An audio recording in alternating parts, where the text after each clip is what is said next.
అందరికీ నమస్కారం. ఈరోజు కథ హిట్లర్ ఎపిసోడ్ 342.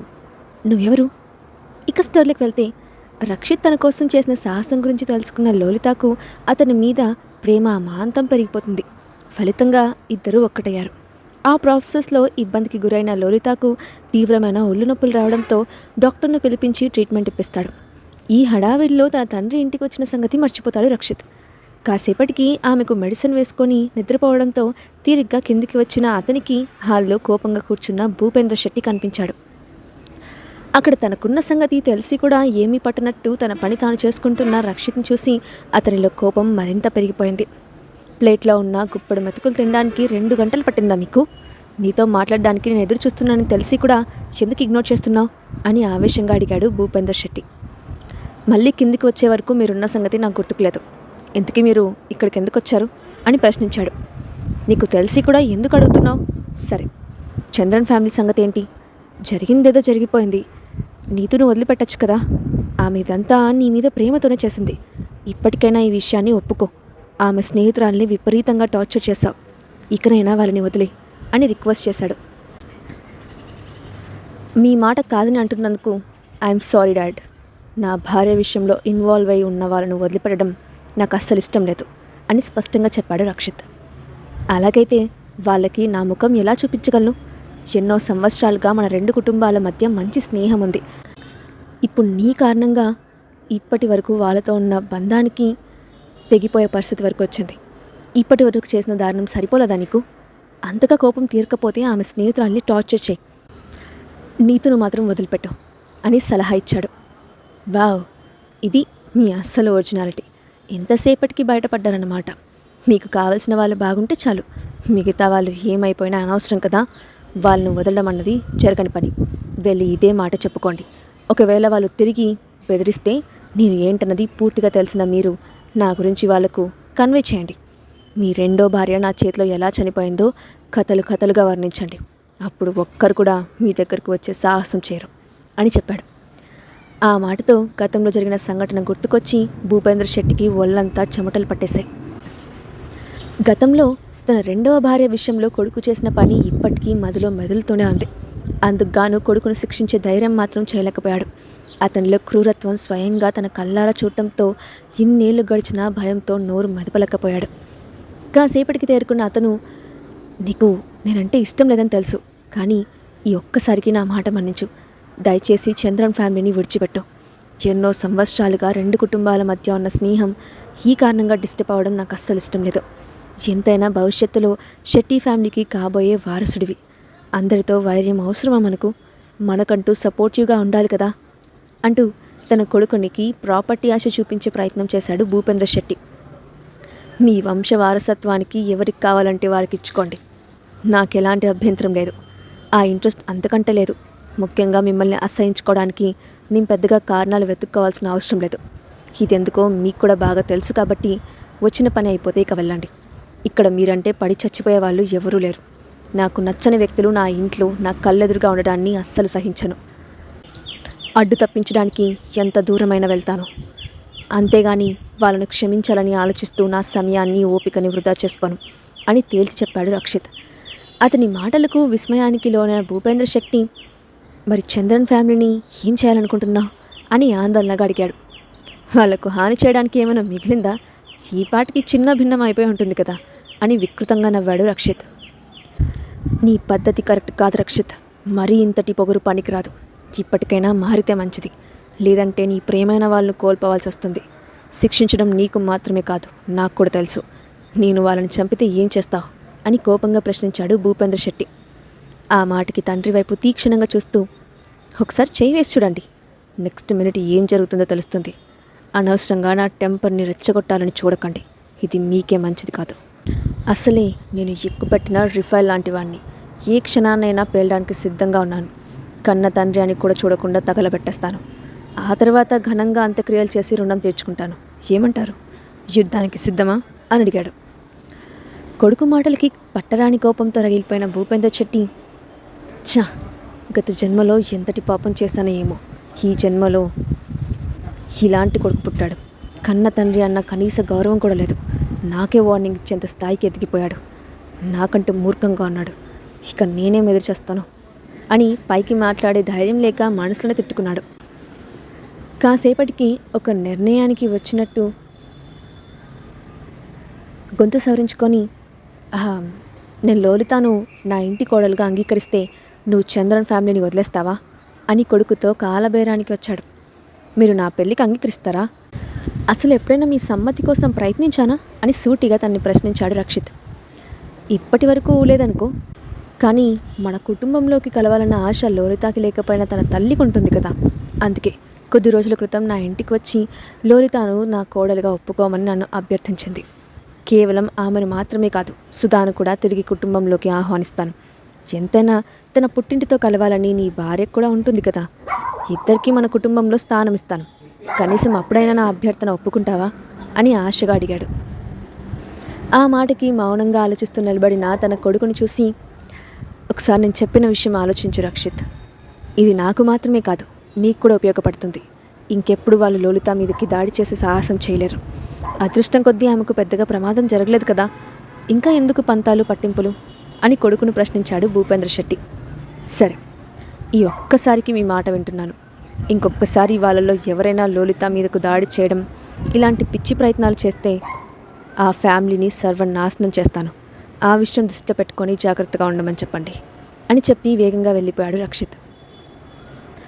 అంత పెద్ద హాల్లో ఒంటరిగా నిలబడిన భూపేంద్ర శెట్టి మనసంతా భారంగా మారిపోయింది. ఒక పక్క కొడుకు ప్రవర్తన అతనికి భరించలేనంత క్రూరంగా ఉంటే, మరొక పక్క సుధాను తన కుటుంబ సభ్యురాలుగా అంగీకరించవలసి రావడం అతనికి మింగుడు పట్టం లేదు. కానీ ప్రస్తుత పరిస్థితుల్లో చంద్రన్ ఫ్యామిలీని రక్షించడానికి అది తప్ప మరో దారి అతనికి కనిపించలేదు. అందుకే చేసేదేమీ లేక నిశ్శబ్దంగా బయటకు నడిచాడు. కూతురు వస్తే ఇబ్బంది లేకుండా ఉంటుందని ఆమెకు కావాల్సిన పుస్తకాలు, బట్టలు అన్నీ సెల్ఫ్లో నీట్గా సర్దుతోంది సుధా. ఆ సమయంలో డోర్ బెల్ రింగ్ మోగడంతో చేస్తున్న పనిని పక్కన పెట్టేసి వెళ్ళి తలుపు తీసిన ఆమెకు ఎదురుగా భూపేంద్ర శెట్టి కనిపించడంతో మొదట షాక్ అయింది. కాసేపటికి తేరుకున్న ఆమె అతన్ని లోపలికి ఆహ్వానించింది. కానీ ఎంతగా ఆలోచించినప్పటికీ అతని రాకకు గల కారణం ఆమెకు అర్థం కాలేదు. 2 రోజుల క్రితం రాత్రిపూట తండ్రి ఫోన్ చేసి మాట్లాడాల్సిన పని ఉందని బయటకు రమ్మన్నాడు. అతని వయసుకి పెద్దరికం ఇచ్చి అతను అడిగిన వెంటనే బయటకు వచ్చింది. బహుశా తను కుటుంబంలోకి ఆహ్వానిస్తున్నారేమోనని భ్రమపడింది. అతను చెప్పిన ప్రదేశంలో ఎంతసేపు ఎదురు చూసినప్పటికీ తండ్రి రాలేదు. దాంతో చేసేదేమీ లేక బాధగా ఇంటికి వచ్చేసింది. కానీ అప్పటికే లోలిత కనిపించకపోవడంతో ఆ బాధలో ఈ విషయాన్ని మర్చిపోయింది. ఇప్పుడు అతని రాకతో ఆమెకు జరిగినది గుర్తొచ్చింది. ఆ రోజు అలా ప్రవర్తించిన తర్వాత కూడా మళ్ళీ ఏం ముఖం పెట్టుకొని ఇక్కడికి వచ్చారో. కొంపతీసి ఈ ఊరినే వదిలి వెళ్ళిపోమంటాడా ఏంటి అని ఆలోచనలో పడింది సుధా.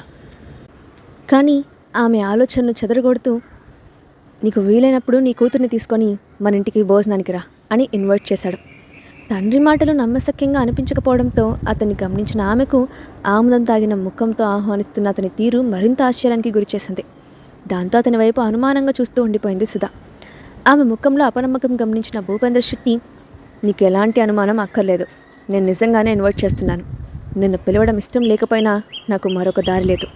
ఇక రావడం రాకపోవడం నీ ఇష్టం అని కోపంగా జవాబిచ్చాడు. నేను తప్పకుండా వస్తాను నాన్న. పుట్టింటికి వచ్చిపోయే అవకాశాన్ని ఏ ఆడపిల్ల వదులుకుంటుంది? ఎన్నో ఏళ్ళుగా ఈ సందర్భం కోసం ఎదురు చూస్తూ ఉన్నాను. ఇన్నాళ్ళకి నా కోరిక తీరింది. నా కూతురికి కుటుంబాన్ని దూరం చేస్తున్నానని కొన్ని సంవత్సరాలుగా పడుతున్న బాధ ఈ క్షణం పూర్తిగా పోయింది. మీరు ఏ ఉద్దేశంతో ఆహ్వానించినప్పటికీ నాకు మాత్రం మంచి జరుగుతుంది. నన్ను, నా కూతుర్ని మీ కుటుంబ సభ్యులుగా అంగీకరించినందుకు ధన్యవాదాలు నాన్న అని మనస్ఫూర్తిగా చెప్పింది సుధా. ఒక నిట్టూర్పు విడిచి అక్కడి నుండి వెళ్ళిపోయాడు భూపేంద్ర శెట్టి. చాలాసేపు అదే ఆనందంతో గడిపిన ఆమె కాసేపటి తర్వాత లలితకు ఫోన్ చేసి జరిగిన విషయం వివరంగా చెప్పింది. ఆమెకు తల్లి చెప్తున్న విషయం చాలా ఆశ్చర్యం కలిగించింది. తనకు తెలిసినంత వరకు ఆ కుటుంబానికి తల్లి మీద ఉన్న ఉద్దేశం అంత సులువుగా పోయేది కాదు. అలాంటిది భూపేంద్ర శెట్టి ఒప్పుకోవడమే కాక స్వయంగా వెళ్ళి స్వయంగా ఇన్వైట్ చేసి రావడం ఆమెను తీవ్రమైన ఆశ్చర్యానికి ముంచింది. అదే సమయంలో ఆమెకు మరొక అనుమానం రావడంతో రక్షిత్ వైపు తీక్షణంగా చూస్తూ ఉండిపోయింది. విరాట్తో కలిసి హైదరాబాద్ నుండి ముంబైకి చేరుకున్న హాస్ని వర్క్లో బిజీ అయిపోయింది. ఒకరోజు కంపెనీ నుండి బయటకు వచ్చిన తర్వాత నేరుగా ఒక బుక్ స్టోర్కి వెళ్ళి పిల్లలకి కావాల్సిన బుక్స్ పర్చేస్ చేసింది. అతి తొందరలో వాళ్ళు స్కూల్కి వెళ్తున్నారు కాబట్టి ఇప్పటి నుండే అందుకు తగ్గ అరేంజ్మెంట్స్ అన్నీ చేయాలని నిర్ణయించుకుంది. ఆమెకు కొడుకు విషయంలో ఎలాంటి భయం లేదు. ఎటువంటి పరిస్థితినైనా తను నెట్టుకురాగలడు. క్లాస్లో టీచర్లు చెప్పిన లెసన్స్ చక్కగా నేర్చుకోగలడు. అతి తక్కువ కాలంలోనే మంచి స్టూడెంట్ అనిపించుకుంటాడని చెప్పడంలో ఎలాంటి సందేహం లేదు. కానీ కూతురు విషయంలోనే ఆమెకు భయం మొదలైంది. చాక్లెట్స్, కేక్స్ తినడం మీద తప్ప చదువు మీద ఆమెకు ఎలాంటి శ్రద్ధ లేదు. తనకు ఉన్న ఖాళీ సమయంలో ఆమెను చదివించడానికే ఎంతగానో ప్రయత్నించింది. కనీసం ఆల్ఫాబెట్స్ కూడా సరిగ్గా నేర్పించలేకపోయింది. ఇక స్కూల్కి వెళ్తే పరిస్థితి ఏమవుతుందో అన్న బెంగ పట్టుకుంది. నిజానికి కూతురికి వచ్చినవన్నీ తన అలవాట్లు, బుద్ధులే. చిన్నప్పుడు తను కూడా చదువు మీద పెద్దగా శ్రద్ధ పెట్టేది కాదు. రెక్కలొచ్చిన పక్షిలాగా హాయిగా తిరగాలని ఆరాటపడేది. చదువు అంటే బరువు అన్న లెవెల్లో ఫీల్ అయ్యేది. కానీ ఇప్పుడు తల్లి స్థానంలో ఉండటంతో కూతురు చదువు విషయంలో ఆమెకు బెంగ పట్టుకుంది. ఆ ఆలోచనతోనే కొన్ని బుక్స్ అన్నిటినీ పట్టుకొని బయటకు వచ్చిన హాస్నికి ఎదురయ్యాడు మహేంద్రవర్మ. ఊహించని విధంగా ఎదురుపడిన అతను చూసి ఒక్క క్షణం షాక్ అయిన హాస్ని అతను ఎవరో తెలియనట్లు పక్క నుండి తప్పించుకొని రావాలని చూసింది. కానీ అందుకు వీలు లేకుండా ఆమెకు అడ్డుగా నిలబడి, ఎలా ఉన్నావు హాస్ని? వేషం మార్చుకున్నంత మాత్రం నిన్ను గుర్తుపట్టడం లేదనుకున్నావా అని డీప్గా ఆమె కళ్ళల్లోకి చూస్తూ అడిగాడు. మీరు అంటున్న హాస్ని ఎవరో నాకు తెలియదు. నా పేరు హర్ష. బహుశా మీరు పొరపాటు పడ్డారేమో. కాస్త అడ్డు తప్పుకుంటారా? నేను వెళ్ళాలి అని మర్యాదగా చెప్పింది. 3 ఏళ్లుగా అందరినీ మోసం చేస్తుంది సరిపోలేదా? ఇంకా ఏం చేయాలని నీ ఐడెంటిటీ దాస్తున్నావు? ఇంకా నన్ను అబద్ధాలతో నమ్మించాలని చూడకు. నువ్వు హైదరాబాద్ వచ్చి వెళ్ళిన విషయం కూడా నాకు తెలుసు. విరాట్ ఒకరికి తన జీవితంలో స్థానం ఇచ్చాడంటే అది కేవలం నీకు మాత్రమే అని నేను కనిపెట్టలేను అనుకున్నావా? అప్పుడే నీ దగ్గరికి వద్దామనుకున్నాను. కానీ నా వల్ల నీకు కొత్త సమస్యలు రాకూడదని ఆగిపోయాను. నీతో కొన్ని ముఖ్యమైన విషయాలు మాట్లాడాలి హాస్ని. మనం ఎక్కువసేపు రోడ్డు మీద నిలబడడం మంచిది కాదు. కాసేపు నాతో కలిసి కాఫీ షాప్కి వస్తావా అని అడిగాడు. అతని వైపు సీరియస్గా చూస్తూ దగ్గరలో ఉన్న కెఫేకి నడిచింది హాస్ని. ఆమెను అనుసరించాడు మహేంద్రవర్మ. కాసేపటికి ఇద్దరూ ఒక టేబుల్ దగ్గర ఎదురెదురుగా చైర్స్లో కూర్చున్నారు. మహేంద్ర కాఫీ తాగుతూ ఉంటే హాస్ని వాటర్ మాత్రమే తీసుకుంది. ఆమెకు అతని సమక్షంలో కూర్చోవడం అస్సలు ఇష్టం లేదు. ఎప్పుడెప్పుడు వెళ్ళిపోదామా అని ఆతృతగా ఎదురుచూస్తోంది. కానీ అతను ఎంతసేపటికి నోరు విప్పకపోవడంతో విసిగొచ్చి వెళ్ళిపోవడానికి పైకి లేచింది. అప్పటి వరకు ఆలోచనతో ఉన్న మహేంద్రవర్మ వెళ్ళిపోవడానికి సిద్ధపడిన ఆమెను కంగారుగా ఆపి, please wait Hasni, just 2 minutes. నీ టైం వేస్ట్ చేస్తున్నందుకు సారీ అని కంగారుగా చెప్పాడు. దాంతో అతని వైపు సీరియస్గా ఒక లుక్ ఇచ్చి టేబుల్ దగ్గర కూర్చున్న హాస్ని చెప్పమన్నట్లు అతని వైపు చూసింది.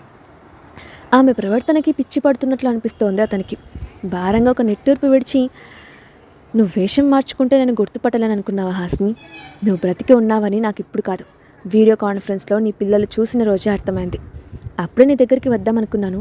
కానీ విరాట్ చేతిలో చావు తప్పదేమో అన్న భయంతో ఆగిపోయాను. ఇన్ని సంవత్సరాలు నువ్వు బ్రతుకున్న విషయం కనీసం నాకైనా ఎందుకు చెప్పలేదు హాస్ని? నీకు నేను సహాయం చేయలేను అనుకున్నావా? నేను అంత పరాయివాడిని అయిపోయానా అని ఎమోషనల్గా అడిగాడు. ఆ మాటకి అతని వైపు ముభావంగా ఒక చూపు చూసి, ఎవరు నువ్వు? నాకేమవుతావని నన్ను ప్రశ్నిస్తున్నావు? అసలు నాతో నీకున్న బంధుత్వం ఏంటి అని సూటిగా ప్రశ్నించింది. ఆ మాటకి షాక్ అవ్వడం మహేంద్ర వంతైంది. ఇప్పుడు అతని రియాక్షన్ ఏంటి? తానే హాస్ని అని ఆమె ఒప్పుకుంటుందా? ఇప్పటికైనా తను చెప్పిన అబద్ధాలకు సమాధానాలు తెలుసుకుంటాడా? నెక్స్ట్ పార్ట్లో చూద్దాం.